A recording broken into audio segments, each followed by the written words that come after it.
If we were to put you in an fMRI machine right Ooh, now, wow, yeah. right, and just scan your brain while you were in those very first super intense stages of falling for Oh, someone. yeah, the really early days. Exactly.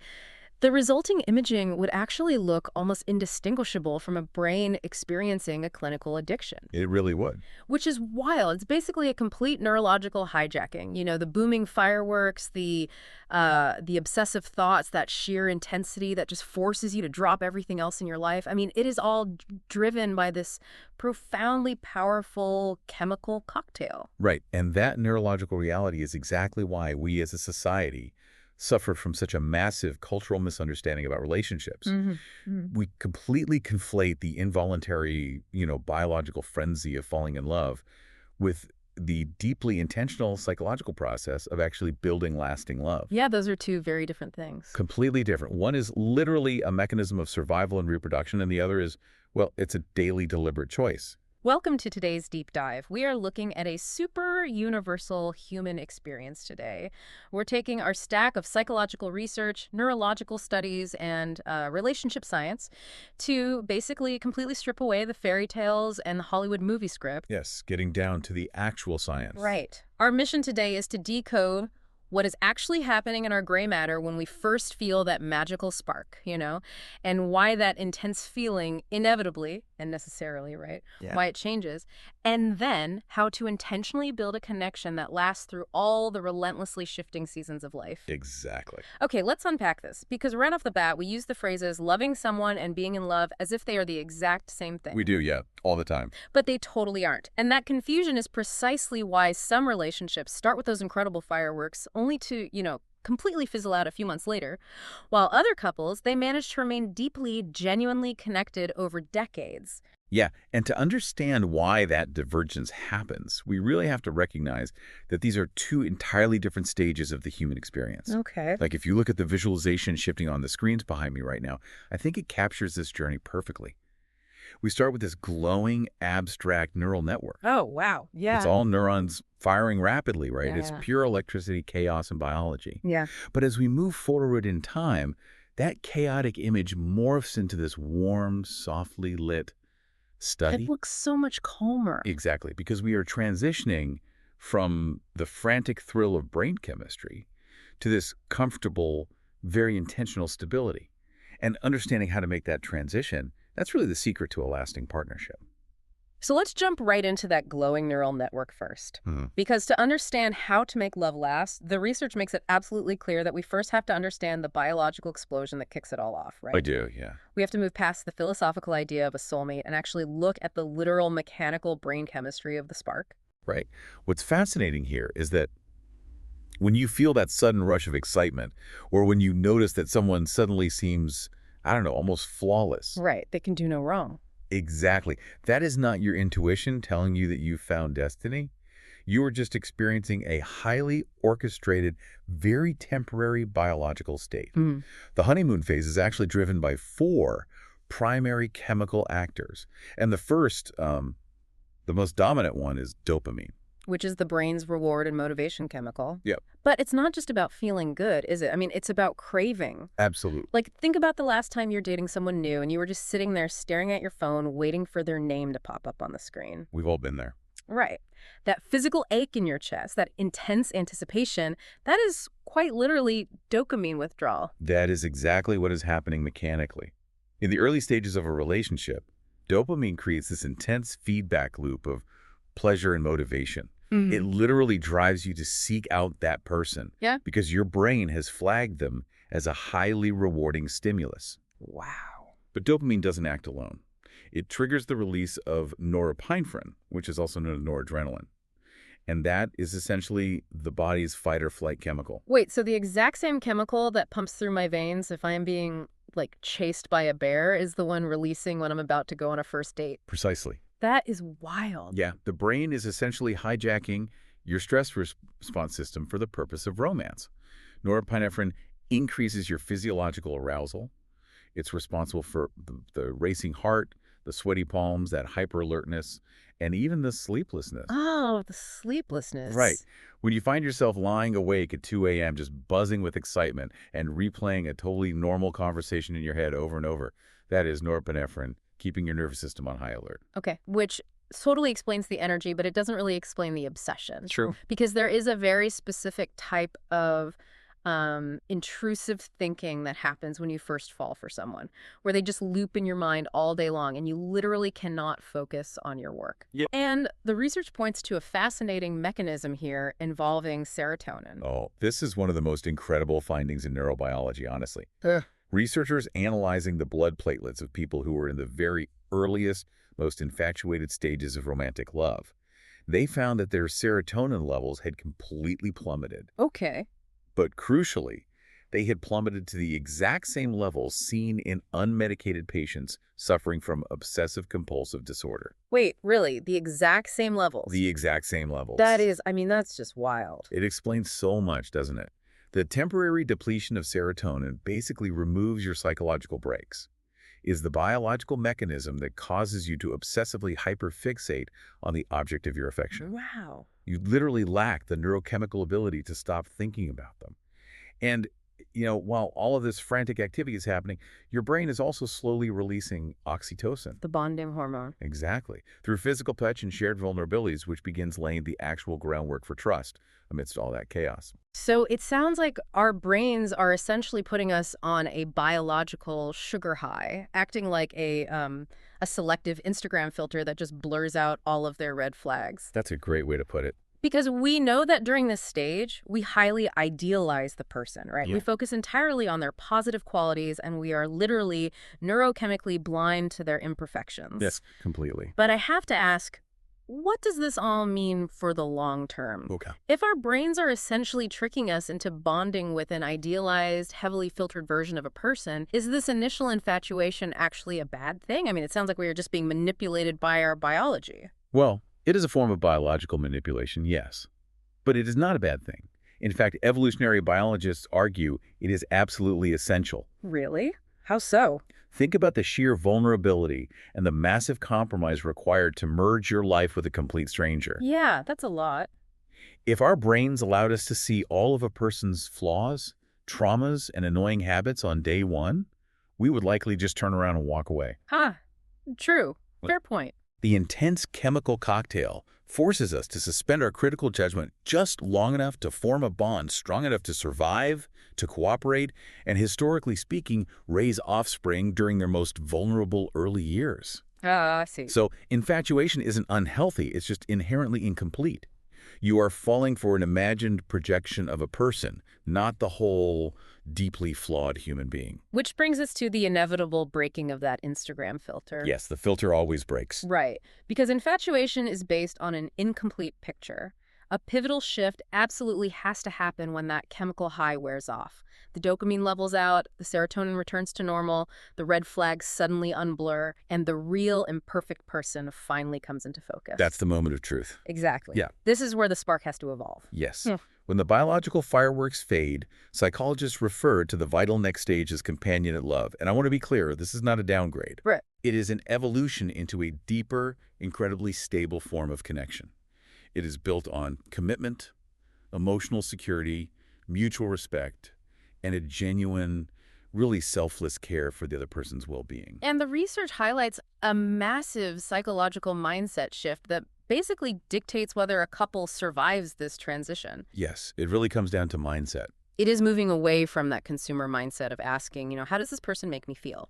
And moving toward a collaborative mindset of asking, how can we build a meaningful life together? Exactly. That shift from me to we is the ultimate sign of emotional maturity in a partnership. Companionate love doesn't rely on the dopamine feedback loop. It relies on the slow, steady drip of oxytocin. Mm-hmm. It grows through shared experiences, navigating grief, overcoming financial hurdles, and quite literally just choosing one another day after day. And, a great way to prove that these are distinct emotional states is to just look at the rest of your life. What do you mean?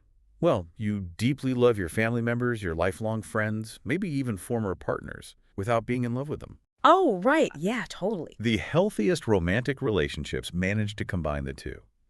They retain moments of that initial excitement while anchoring deeply into the resilient commitment of truly loving someone. Okay, here's where it gets really interesting. because the way we culturally talk about this transition is so negative. It really is. We talk about the spark dying or settling down as if it's some sort of tragedy or a loss. But think about the physiology we just discussed. If you stayed in the honeymoon phase forever, your adrenal glands would literally burn out. They absolutely would. It is physically exhausting. It's like being on a roller coaster, which is, it drops your stomach, it's thrilling, it makes you scream, but you cannot live your daily life strapped into a roller coaster. No, you'd be miserable. Right. Companionate love is like stepping off that exhausting ride and getting onto a high-speed train. It might feel less traumatic, sure, but it has sustainable kinetic energy, it has momentum, and it actually transports you to a destination. That physical exhaustion is such a critical point. The brain simply cannot sustain that level of norepinephrine and depleted serotonin without causing systemic damage. Wow. So the transition to the train is quite literally a biological necessity for long-term health. But then, why do so many people panic when they get on the train?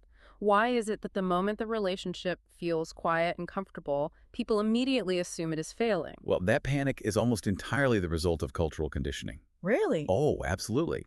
We are continuously fed a narrative by television, novels, and now social media algorithms that lasting love is supposed to be a constant, breathless whirlwind of passion. True. The movie always ends right after the wedding. Exactly. Before the couple actually has to figure out how to pay a mortgage or negotiate who unloads the dishwasher. When the daily reality doesn't match the cinematic script, people experience a profound sense of anxiety. It creates a domino effect of panic. And let's track how this plays out by looking at the 4 most dangerous myths about love that totally derail maturing relationships. Yes, let's do that. It almost always starts with myth number 1, the belief that if there are no more butterflies in your stomach, the love is gone. Which completely contradicts neurobiology. The loss of those butterflies isn't the loss of love. It is simply the downregulation of your brain's stress receptors. Ah. Your nervous system is no longer treating your partner like a novel, unpredictable stimulus.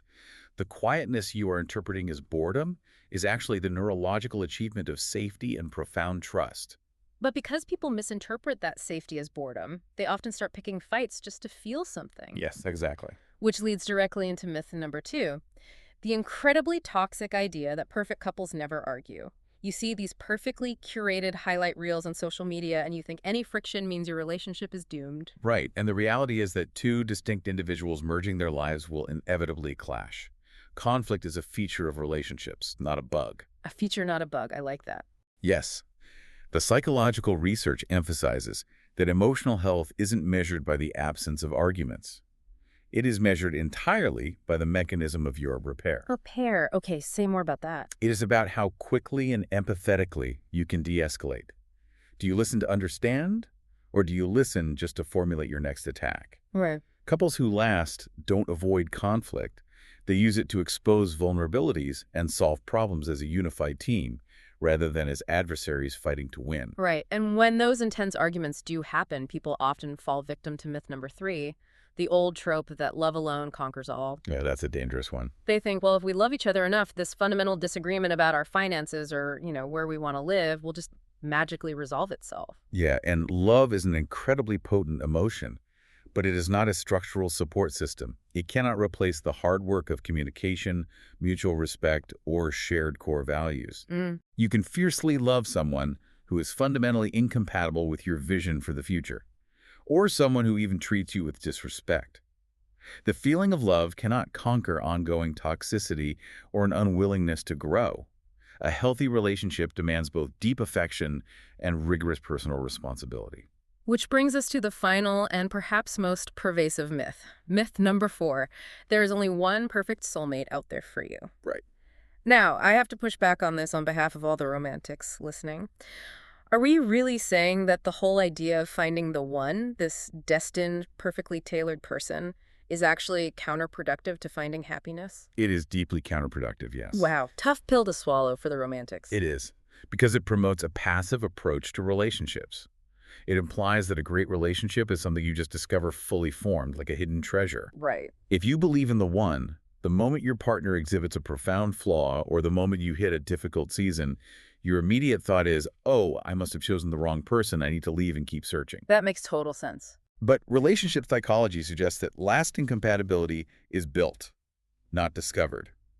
It is much less about finding a flawless person and much more about learning how to build a healthy, resilient partnership with a deeply imperfect one. To visualize how that building process actually works, the research uses a really powerful architectural concept. It's a great analogy. Yeah, but we shouldn't look at this as just, poetic platitudes. We really need to look at it mechanically. Like, love is not the house.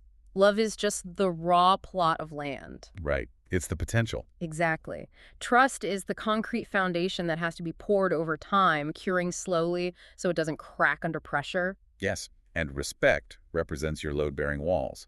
Without it, the entire structure collapses inward the moment weight is applied. Communication is the plumbing and the electricity, right? It is how energy and resources move through the space. And commitment is the roof that keeps the whole structure protected through the changing seasons of life. That mechanical view is so vital because it recenters our focus on action. It does. You cannot just sit on a vacant plot of land and hope a house suddenly appears. It requires deliberate, ongoing, and sometimes exhausting construction. So if lasting love is a structure we have to build rather than a magical force that just strikes us like lightning, Yes. how exactly do we build it? What are the daily mechanics? Well, this brings us to the core thesis of all the research we are examining today, which is love is both a feeling and a choice. Okay. The reality of human existence is that your feelings are going to violently fluctuate. Chronic stress, overwhelming workloads, the exhaustion of raising children, financial pressures, illness, the physical realities of aging, Yeah. all of these factors will absolutely suppress the emotion of love. Right. There will be seasons where the romance feels entirely dormant. Exactly. And when those feelings inevitably dip, the choice is the only thing that provides stability. But how do you actually make that choice? I mean, it's easy to sit in a softly lit study and talk about the psychology of choice. But if you're listening right now and it's 2 a.m., the baby has been screaming for an hour, you're exhausted, and you and your partner are just snapping at each other in the dark. The reality of life. Right. How does someone actually choose to love in that exact moment? It's not about grand romantic gestures, is it? No. Grand gestures are easy. The architecture of a relationship is sustained by thousands of micro-choices. Micro choices. Yes, renowned relationship researcher John Gottman calls these bids for connection. Okay. So in that stressful 2 a.m. moment, your partner might sigh heavily. Yeah. You have a choice. You can turn away and completely ignore it. You can turn against them and snap, hey, I'm tired too. Which is so easy to do. It is. Or you can turn toward them, maybe place a hand on their shoulder, and just say, this is really hard, isn't it? Wow. That micro moment of choosing empathy over frustration is the literal mortar holding the bricks of your relationship together. It's choosing to listen without interrupting. It's choosing to assume positive intent rather than jumping to malicious conclusions. Successful couples don't magically avoid the misery of a 2 a.m. wake-up. They navigate it as a united front. So if you're listening right now and you feel like your relationship is in a quiet or, highly stressful season because of crazy hours at work or the total chaos of raising kids, that is not a failure. Not at all. You haven't fallen out of love. You are simply in the exact moment where you are being called upon to practice the active choice of love. And if we connect this to the bigger picture, it completely redefines the purpose of partnership. How so? Well, it strips away the selfish consumerism of modern dating. Love becomes much less about finding someone who perfectly completes you and everything about choosing someone who encourages you to become the most authentic, resilient version of yourself. Yeah. While you dedicate yourself to doing the exact same thing for them. So what does this all mean? What is the ultimate takeaway here? Mm-hmm.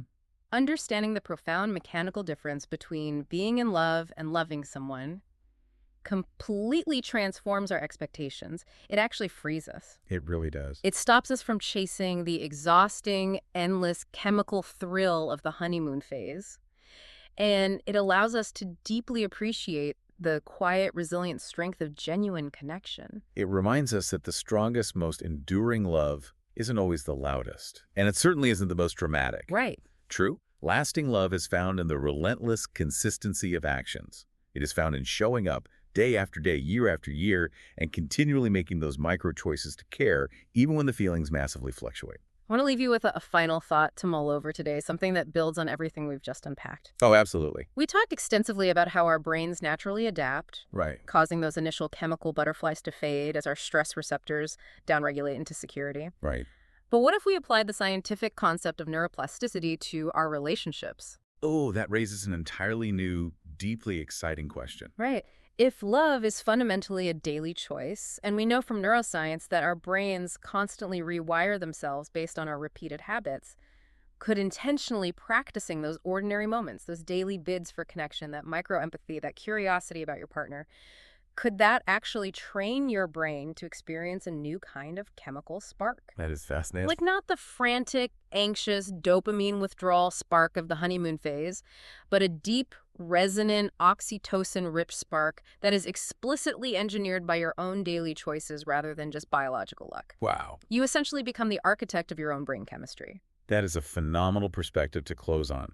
It suggests that by taking responsibility for the choice of love, you actually construct the neural pathways that sustain the feeling of love over a lifetime. Thank you so much for joining us on this deep dive into the mechanics of human connection. We hope you carry this new lens into your own relationships, whether you are actively dating, happily married, or just trying to navigate the beautiful chaos of the human experience.